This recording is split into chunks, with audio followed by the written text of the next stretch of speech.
ഒതുങ്ങിയെങ്കിലും പാരീസിലും പുതിയ ചരിത്രം എഴുതി നീരജ്. ഒളിമ്പിക്സ് അത്ലറ്റിക്സിൽ തുടരെ 2 തവണ വ്യക്തിഗത മെഡൽ സ്വന്തമാക്കുന്ന ആദ്യ ഇന്ത്യൻ താരമായി നീരജ്. ഒളിമ്പിക്സ് അത്ലറ്റിക്സിൽ സ്വർണവും പിന്നാലെ വെള്ളിയും നേടുന്ന ആദ്യ താരമെന്ന റെക്കോർഡും ഇനി നീരജിന് സ്വന്തം.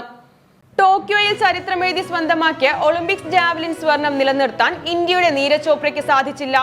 പാകിസ്ഥാൻ താരം അർഷാദ് നദീം ഇത്തവണ സ്വർണം സ്വന്തമാക്കി. ഒളിമ്പിക് റെക്കോർഡോടെയാണ് താരത്തിന്റെ നേട്ടം.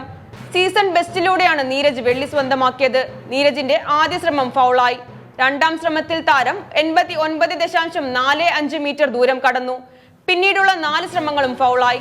രണ്ടാം ശ്രമത്തിലെ ദൂരമാണ് നീരജിനെ വെള്ളിയിലേക്ക് എത്തിച്ചത്. അർഷാദ് രണ്ടാം ശ്രമത്തിൽ 92.97 മീറ്റർ ദൂരം താണ്ടിയാണ് ഒളിമ്പിക് റെക്കോർഡോടെ സ്വർണം സ്വന്തമാക്കിയത്. താരത്തിന്റെ ആദ്യ ശ്രമവും ഫൗളായിരുന്നു. അവസാന ശ്രമത്തിലും നദീം 90 മീറ്റർ താണ്ടി. താരത്തിന്റെ ഈ ശ്രമം 91.79 മീറ്ററിലെത്തി.